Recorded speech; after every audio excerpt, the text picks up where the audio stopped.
that happened. Hey, everybody, in a very interesting way, we're doing some kind of, I was going to say it's like summer vacation, but we're not even to summer yet. The weather's just gotten nice. I'm just pretending it's summer. Well, it's springy. Everything was blossoming outside. I got to a point where I finally really, really needed to mow my lawn. So, Oh, like, geez. I guess maybe it's spring now, even though I feel like we had 3 months of March followed by a sudden drop into August, because we literally went from 33 degrees and borderline sleet, and then it was 90. So wacky Crazy. weather, yay. But wacky weather is not what this is about. What are we doing, Juliana? What's happened? I can't see you. I can't reach you. Well, this is kind of an experiment because we are, I'm working in North Carolina, you're working up in Jersey and in New York. But we want to keep the podcast going, even though we've put out all of our video. Planned studio. Oh, I like that. That's so much better. The studio episodes. Yeah. Yeah. So this would be closer to like the podcast episode. The podcast only, even though I guess we can put this up on YouTube. Yeah. Oh no, totally. I mean, well, people seem to consume media whichever way they're going to consume it. We've talked so much about this, and we would actually love audience feedback on this. Is this more of a podcast show to you, or do you like to see our faces? I don't know why you would. I've had friends who are like, because the visual medium is available, they actually are. They've been saving it up so they can kind of binge watch it. So, yeah. Sure. Well, whichever one works for you. One of our super fans, we hear, watches it as he folds Text laundry. me at 2:30. Us at 2:30 in the morning. This will be my little shout out. So bringing it back around to why we're here. Every once in a while, that's not a bad idea. But we're basically going to be doing a post-mortem. Sounds wrong. And we're going to break down things. What we've learned from our pilot season. And there was a lot to learn. Oh like, first of all, when I started, I didn't even have these transitions done right. So we'll start there. Yep, I'm in here. I'm good to talk about how our first 10 episodes, talk about a pilot season, went down for us. I feel like I'm having a hard time even thinking back to when we started doing this thing back in January. Was it January? No, I think it was before the new year. In fact, a part of me thinks this was like between Thanksgiving and Christmas. Is that right? Yes, it was. I think it was early December, because this is something that we'd been kind of puzzling over and thinking of doing since the summer when we were in 1776 together, and we did a cute little makeup tutorial. Yeah. And we got some really nice feedback on it, and we played off each other well, and then we went into like super geeky world where we like compiled our mutual interests and tried to figure out what our show should be about, and then ultimately I think we sort of went to a place we just sort of threw all the bits against the wall and just to see what each episode would be, and we're getting more refined now as we go in, because I think anybody who looks at these first 10 episodes go, what?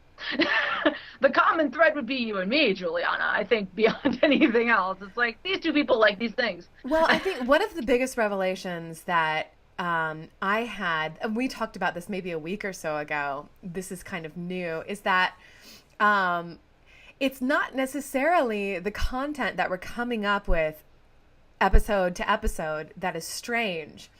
It's we are the strange deers. In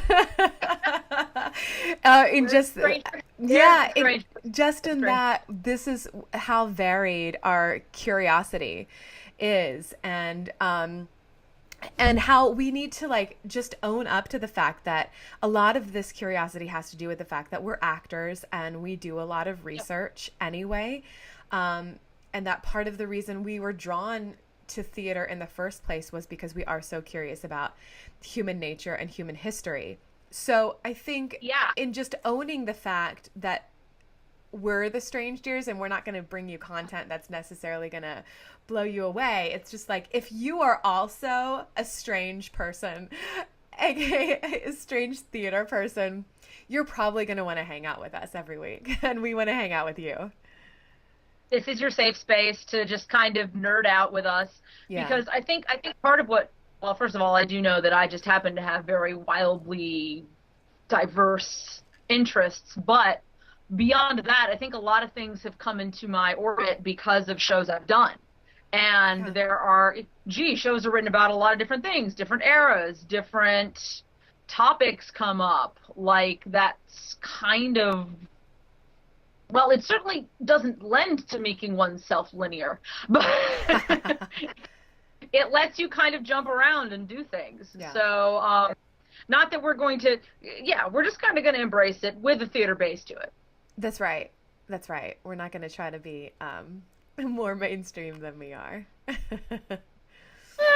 And we want, we use the term like we did in episode 10, our people. We just want to find our people. Find your tribe. Find the people who think like you think. Yeah. For better or worse. Sometimes it's scary to find someone who thinks like I do, because it holds up a very uncomfortable mirror. But that can be a good thing. It's like, no, that's cool. That's, you have somebody who loves Beauty and the Beast and Little House on the Prairie and Hamilton. And you can feel very free to like skip an episode if it's not your cup of tea. Wait around. We'll probably get to you. Or yes. Or let that episode introduce you to something you didn't necessarily think would interest you. Like, I have a couple podcasts that have done that to me. That, you've got this one thing in common, and it sounds like a related branch that then maybe branches and branches again. So we have to really think about how we source back to where we started from. But, but if you go with it from that base. You can learn things you never expected to learn. You look distressed. No, I was just going to say, who can say if you've been changed for the better? I have been changed for good. Oh God, you're going to make me cry. A year ago, my theater mentor died, and they played that at her funeral because Deb wanted to see it. But anyway. Well, I was going to say, like, this conversation and us getting to know each other started, in earnest about, a little less than a year ago. Mm-hmm. And it's been, like we both wanted to do something like this pretty intensely. And it's been hard, but you have been like the perfect partner in all of this. I think that we have sidestepped some conflicts that could have been like, that could have Yoko Ono'd the team. No, we still have 6 years on the time clock before that starts. Remember, Beatles nerd. We didn't even get into my Beatles obsession entirely. We did a rock episode for Kay that could have been 20 episodes by itself. So, but anywho, I not to turn this into the total love hour, but I think you're also the perfect foil for my everything, because we met about a year ago when I auditioned for you, kind of after this weird like limbo period of my life, which I'm not going to say I'm completely out of. I am still diving under the bar routinely, but and that metaphor died. But I don't even know what that means. It sounds really scary though. So I'm trying to the limbo. The bar's getting lower now. Like, hang on, I can make the limbo bar. There's kids. We cut all of this, in post, which means we won't. Exactly. Actually, that's leading into the next segment we're going to talk about, because there are people who are fascinated by my back end, was the way it came to my brain, so I'm just going to say it the way it came out. But how we make this show come to you, and how it relates to what I was doing for the past 5 years before I met Juliana, and how it has dovetailed into this fun, wacky, lint brush of a show we're just embracing the heck out of. Cultural lint brush. So you want to talk about how post-production works, which is interesting to me. I'm okay with that. I thought maybe you could talk about how you do post-production, and I definitely want to talk about like my impressions upon seeing all of this for the first time. Like playing in clip art living rooms in our previous episode and dropping a Cookie Monster. And yeah, that was fun. Well, first of all, shout out to my web series, which has been on hiatus for about a year now, but The Weirdos Next Door is really where I cut my teeth in video post. And also it was my company, Paquet Productions, that helped me buy Final Cut Pro straight out. Some people like Final Cut Pro, some people don't. I get those who were working on it before it made major changes and upgrades. A lot of people use Adobe. I will get there one of these days. The thing is, it's a subscription service, and unless you're making money hand over fist, it's a little pricey for what you're doing. I want to learn Adobe. Anybody out there with any tips who wants to drop me comments, I'm cool with that. Got a discount code? I'm especially cool with that. But in the interim, Final Cut Pro does its thing, and I've never worked in a weekly medium before. The way we released episodes with The Weirdos Next Door was kind of quarterly, and we would do blocks, pre-scripted episodes of approximately 10 to 15 minutes each, so more long. Our goal really still is with the series to do like 2 paired stories about 10 to 15 minutes that would make like a half-hour show. So, but that was like, so I would have a little bit of leeway time on my post. Like I could sit with it a little bit. If something wasn't really connecting for me, I could step away from it for a week and come back and be fine. That don't happen here. So I'd say one of the biggest things that's been a learning curve / talking about the post-production room is how quick I turn it around. And I guess also letting go of the wheel a little bit as far as wanting to have everything perfect all the time. I know there are people who obsess about the ahs, and well, that sentence never really ended, and I never got back around to my points that I was hoping to make, which especially happened in the beginning, but as we got, I guess, just more in the groove with it, I actually found the opposite problem starting to happen of we recorded for like, I think initially it was like almost an hour and 40, and our last episode was almost an hour and a half, and we've had the conversation. The last episode was the longest only because there was so much that I didn't want to cut, and Juliana wisely split up all of her authors into nice consumable chapters. And that worked out okay, but it's kind of, I want to be able to release some of, forgive me, the industry term that gets used is killing babies when you're having to cut things you love from the show. So I have a lot of babies that I didn't kill, but I definitely put in a side little folder where they've been living and taking care of themselves. And maybe I will let them out to see the light of day because they were really excellent. And on top of that, of course, I've also been collecting a running blooper reel, which is definitely going to be seeing. I'm so very excited to see this. We go to some places, and you think that we can get rabbit holey. What actually makes it. There are some things sitting in my folder right now. And then just some stuff that's downright hilarious because we discovered we can't speak English at times. Or we didn't think to practice pronouncing that word until oops, we're live. Exactly. So I think that's a whole segment by itself. But, and there are people who hate blooper reels because they're self-indulgent, whatever. I'm like, you know what? My tribe will like it. Our peeps will like it. That's right. So that's too. Is that the kind of thing really you want to hear? Nobody has to like it. I mean, we'll like it. It's hilarious. It's funny because, the most direct thing to what I'm doing now versus my scripted Weirdos Next Door series is really the blooper reel because it's the same thing. Universally people screw up when they're trying to make art. And I think that's actually what appeals to me about a lot of things with blooper reels. I love to see people screwing up, and I love to see when that thing didn't work right. And, it's human, and it's fun, and it's interesting. And, that'll be dropping soon. Was that kind of the behind-the-scenes stuff you wanted from the editing room? Yeah, exactly.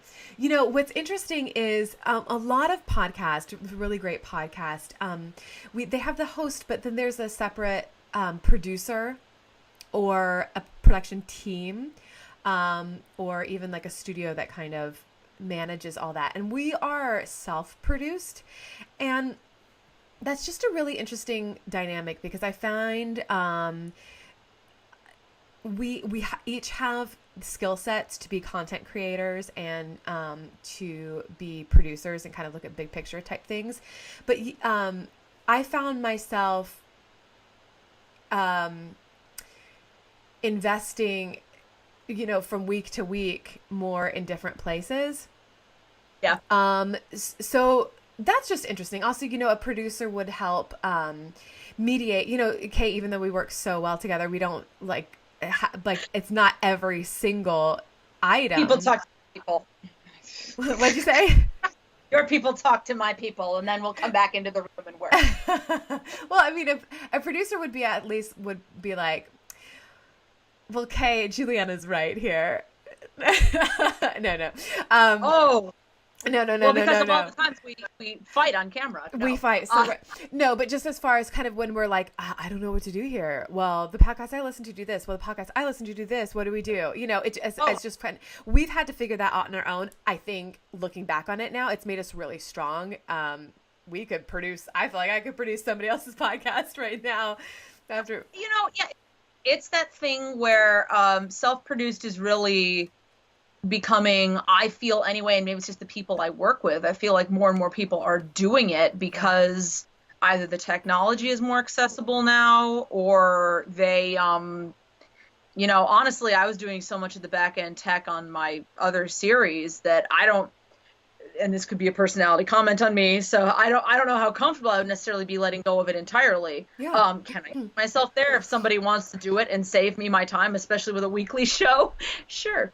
But yeah, but it's been the way I've functioned, and I always do like to keep a foot in both worlds. This actually speaks to theater philosophy too, because I feel like far too often you can have actors who sort of lose sight a little bit of how much the techies are really making what they do happen. Yeah. And vice versa, you can run into some techs who are just super jaded, who are like, oh God, the actors show up. They have no idea what we're doing. Yeah.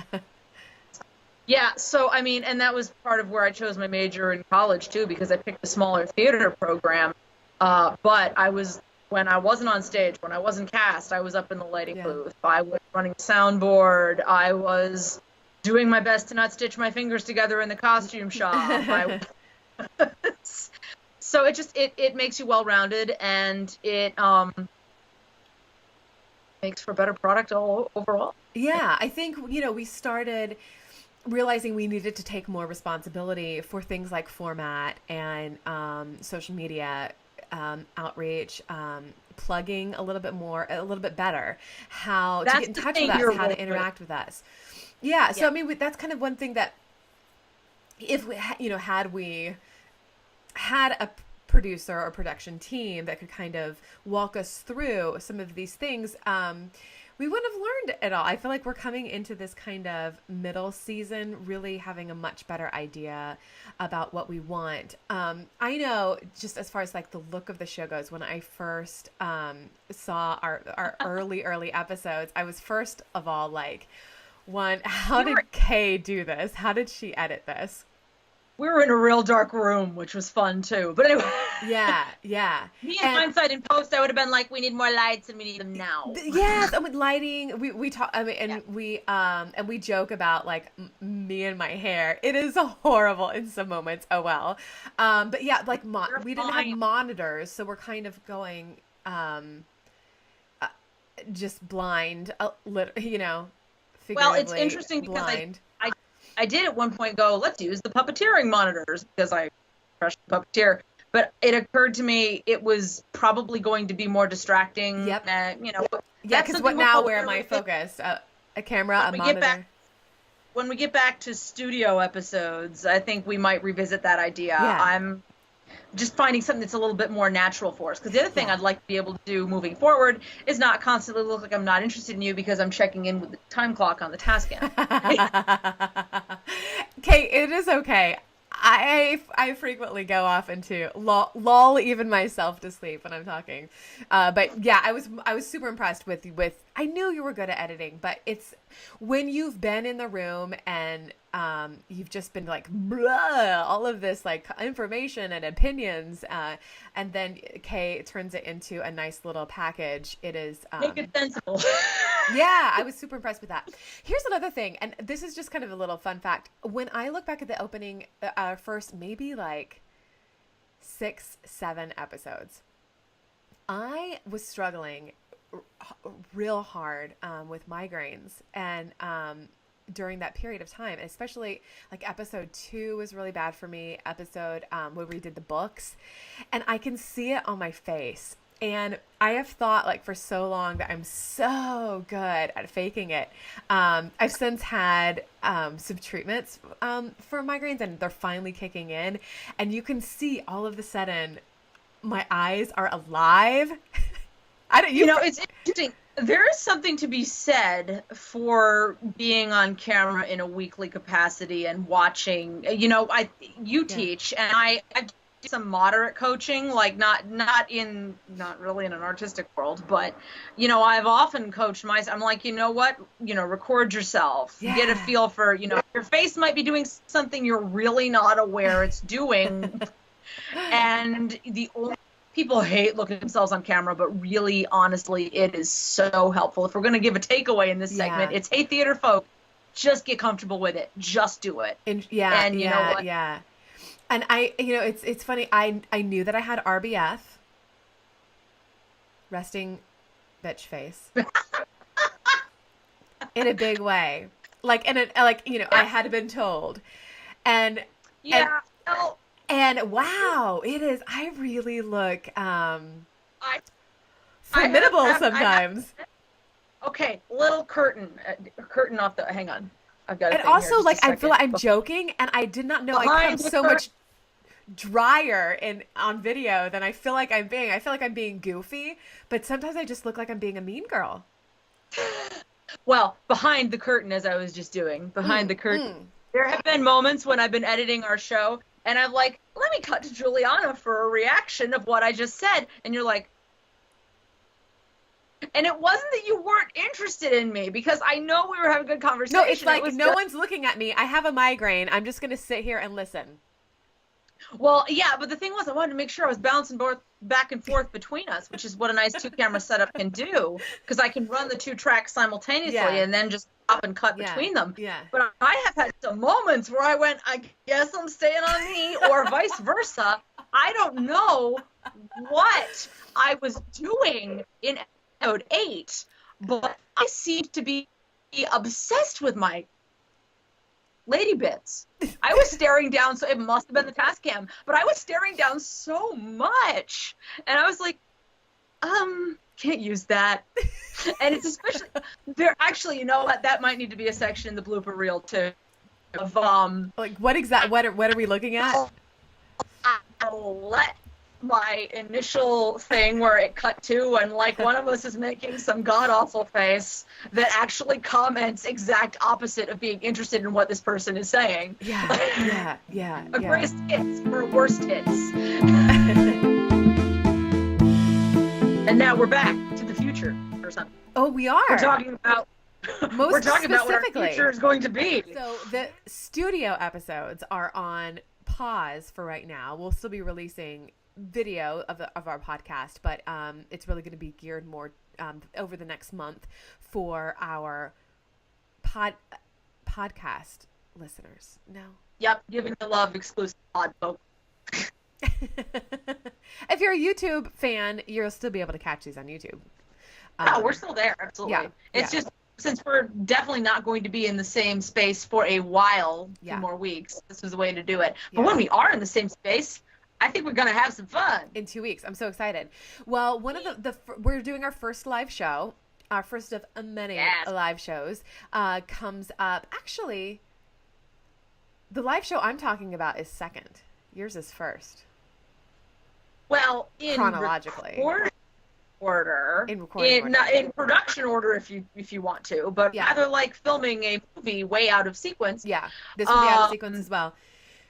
Yeah. What y'all will see first is our live show at Nutley Little Theater. Nutley Little Theater is the theater where we have recorded all 10 plus a bonus episode in our studio episodes. Studio Eps. That is our studio. That is our little red barn at the end of Erie Place in Nutley, New Jersey. That's right. It's where we met. It's where we worked together on a couple projects.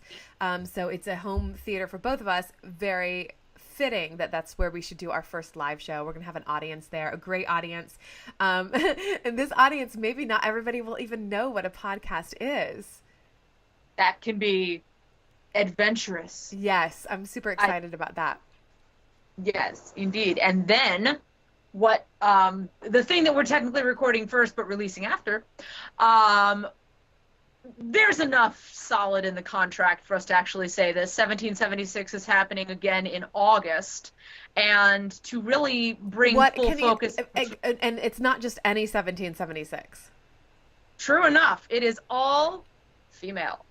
And as such, we thought it would be fantastic, not just because it's all female, but just because we have this group of kick-ass women who we're going to sit down at my home. So Mr. Jefferson is bringing everybody to Monticello.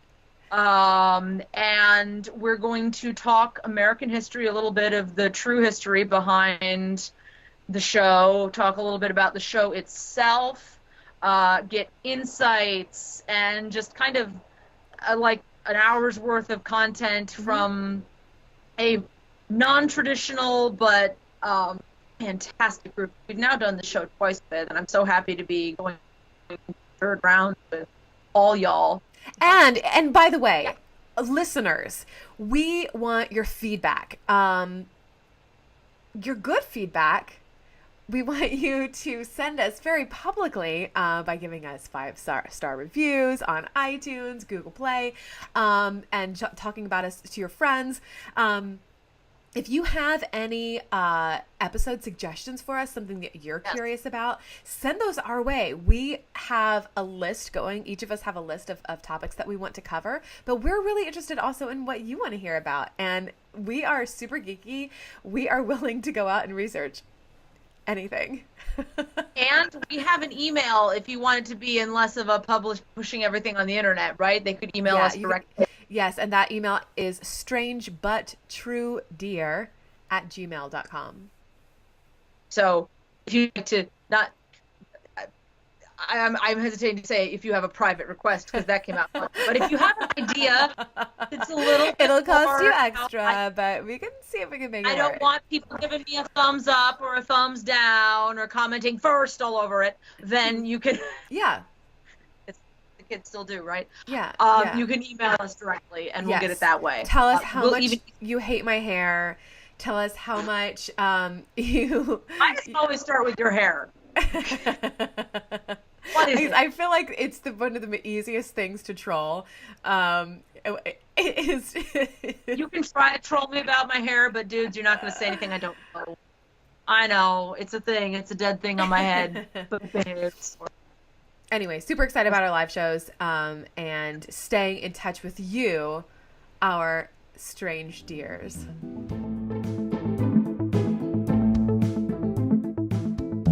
I'm going to fade it in right here where Juliana does the whip around from whatever she's drinking. Because it's perfect. Because segment 5.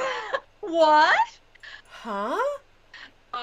One of the things that's been cool that we've been doing along with our episodes are little live interview nights when we drop new episodes, and every time we have one of those, Juliana asks our guest of the night what is strange but true, dear, about them.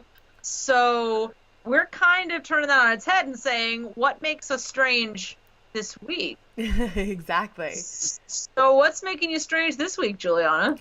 Okay, this is fun. So I wanted to talk about music that I'm listening to this week. This comes with a little bit of a discovery that I made. So about a year and a half ago, I had an elliptical machine obsession with music videos from a UK rapper and hip hop artist called Raleigh Ritchie, and I was obsessed. He has a song called Bloodsport, and that was like my favorite song of 2016. Someone was asking me like 2 days ago, who was that hip hop artist you were obsessed with from the UK? And I was like, it's Raleigh Ritchie. And they're like, yeah, okay, well, what's his real name? I was like, I don't know, actually. So I looked it up. Uh-oh. I know him from something else. His name is Jacob Anderson. And wow. he's not just a singer. He actually is nominated in 2015 and 2017 for Outstanding Performance by an Ensemble in a Drama Series.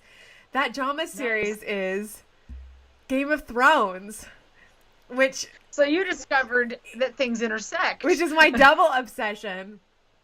And it looks like he lost like a ton of weight for the role. Or he's like me and just looks fat on camera. Oh, Jesus. No. Does he obsess about his hair too? No, he has no hair in the show. He has no hair, so he can't. It's sad.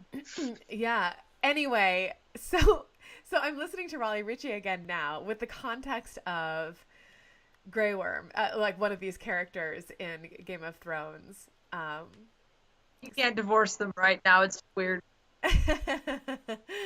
So that's what's making me strange and really happy this week. Strange and I don't happy. think that was what we called it, but that's okay. Strange that's and happy is is what I'm gonna call it. It's coming up. What's happening? What's happening? This must be something you're reading. Sound familiar? Yeah. This reminds me of episode 10. Quickly, yeah. That we recorded a month ago. We were talking about my my editing world, and one of the things that fell out of my editing world for this last week in the crazy crush to get an episode out per week was my plan to have appended a little "hi guys" statement at the beginning of the episode going, hey, so remember, you're gonna hear me talk about the Golden State Killer, and that's cool. If you've been following the news over the last week and a half, you know they seem to have caught him. We recorded this about a month ago when they hadn't done that yet. So what was interesting though was me going, well, maybe he's just a retiree living in middle America. Guess what?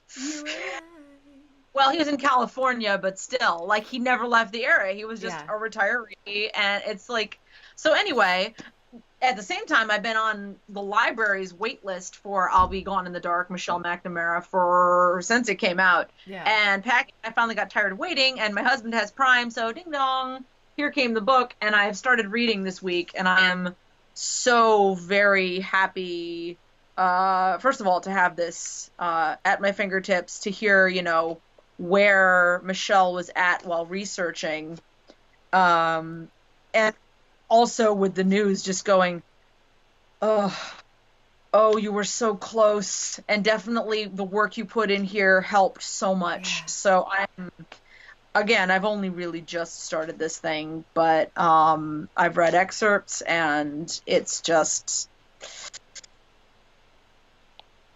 I'm so happy they got the guy. Like, that was one of those things you didn't expect. Did not expect. Yeah.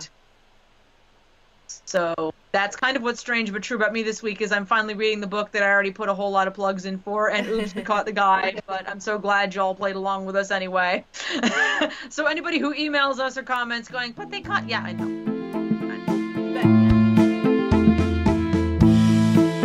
And that wraps up our first remote. We need to have a name for these too, like our scripted ones or our studio episodes. This is like on the road. Yeah. Dear. On the road, dears. Yes. So as always, please subscribe, follow us on all of those lovely things we mentioned before, and give us feedback on social media. Please. Tell us, what was your favorite part of today's show? What do you want to see more or less of? Any other suggestions? Let us know. Just send a tweet or Instagram message to @StrangeDear and put #StrangeDear at the end so that we can find it. Have a great week and keep being strange, dear. But not in a way that gets you arrested. Maybe I'll save that, maybe I won't. All right.